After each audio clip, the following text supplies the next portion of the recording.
ಇದೀಗ ನಿಮ್ಮ ಮುಂದೆ ಮತ್ತೊಂದು ಬಿಗ್ ಬ್ರೇಕಿಂಗ್.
ಮಾಜಿ ಸಚಿವ ಕಾಗೋಡು ತಿಮ್ಮಪ್ಪ ಅವರು ಕೃಷಿಕರು.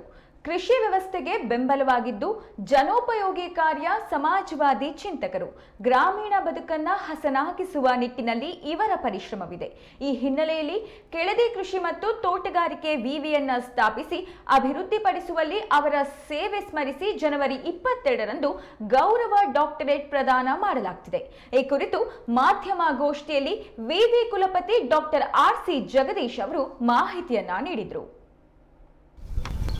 ನಿಮ್ಮೆಲ್ಲರ ನೆಚ್ಚಿನ ನಾಯಕರು, ಶಿವಮೊಗ್ಗ ಜಿಲ್ಲೆಯ ಕೃಷಿಕರು ಮತ್ತು ಜನೋಪಯೋಗಿ ರಾಜಕಾರಣಿ ಎಂದೇ ಅನಿಸಿದ ಶ್ರೀಯುತ ಕಾಗೋಡು ತಿಮ್ಮಪ್ಪನವರಿಗೆ ನಮ್ಮ ವಿಶ್ವವಿದ್ಯಾಲಯದಿಂದ ಗೌರವ ಡಾಕ್ಟರೇಟ್ ಅನ್ನು ಪ್ರದಾನ ಮಾಡಲಾಗುತ್ತದೆ. ಯಾಕೆ ಅಂತ ಹೇಳಿದ್ರೆ, ಅವರು ಮಲೆನಾಡಿನ ಅನೇಕ ಜನಗಳ ಗ್ರಾಮೀಣ ಬದುಕನ್ನು ಹಸನಾಗಿ ಮಾಡಿದ್ದಾರೆ.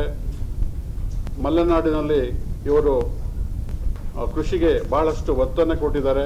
ಇವರ ಪರಿಶ್ರಮದಿಂದ ನಮ್ಮ ಮಲೆನಾಡಿನ ಜನ ಒಳ್ಳೆಯ ಜೀವನವನ್ನು ಮಾಡ್ತಿದ್ದಾರೆ. ಅದರಲ್ಲಿ ಕೃಷಿ ವ್ಯವಸ್ಥೆಗೆ ಮತ್ತು ಗ್ರಾಮೀಣ ಬದುಕನ್ನು ಹಸನು ಮಾಡಲು ಇವರು ಶ್ರಮಿಸಿದ್ದಾರೆ.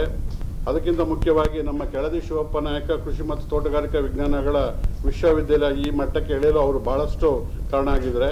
ಸುಮಾರು 787 ಎಕರೆ ಜಮೀನನ್ನು ವಿಶ್ವವಿದ್ಯಾಲಯಕ್ಕೆ ಘನ ಸರ್ಕಾರದಿಂದ ಸ್ಯಾಂಕ್ಷನ್ ಮಾಡಿಸಿ ಸುಮಾರು 165 ಕೋಟಿ ರೂಪಾಯಿದಲ್ಲಿ ವಿಶ್ವವಿದ್ಯಾಲಯ ಎಲ್ಲ ಕಟ್ಟಡಗಳನ್ನು ಕಟ್ಟಲಿಕ್ಕೆ ಇವರೇ ಕಾರಣಭೂತರು. ಅದಕ್ಕೋಸ್ಕರ ಮಲೆನಾಡಿನ ಭಾಳ ದಿವಸ ಕನಸಾದ ಮತ್ತು ಇವರಿಗೆ ಗೌರವ ಡಾಕ್ಟರೇಟನ್ನು ನೀಡಬೇಕು ಅನ್ನೋ ಮಹದಾಸೆಯಿಂದ ವಿಶ್ವವಿದ್ಯಾಲಯ 22/1/25ರಂದು ನಮ್ಮ ವಿಶ್ವವಿದ್ಯಾಲಯದ ಕುಲಾಧಿಪತಿಗಳಾದ ಶ್ರೀ ತೇವರ್ಚಂದ್ ಗೆಹ್ಲೋಟ್ ಸಾಹೇಬರು ಅವತ್ತು ಅವರಿಗೆ ಗೌರವ ಡಾಕ್ಟರೇಟ್ ಪ್ರದಾನವನ್ನು ಮಾಡಲಿದ್ದಾರೆ. ಇದು ನಮಗೆ ಹರ್ಷದಾಯಕ ಒಂದು ಸಂಗತಿ.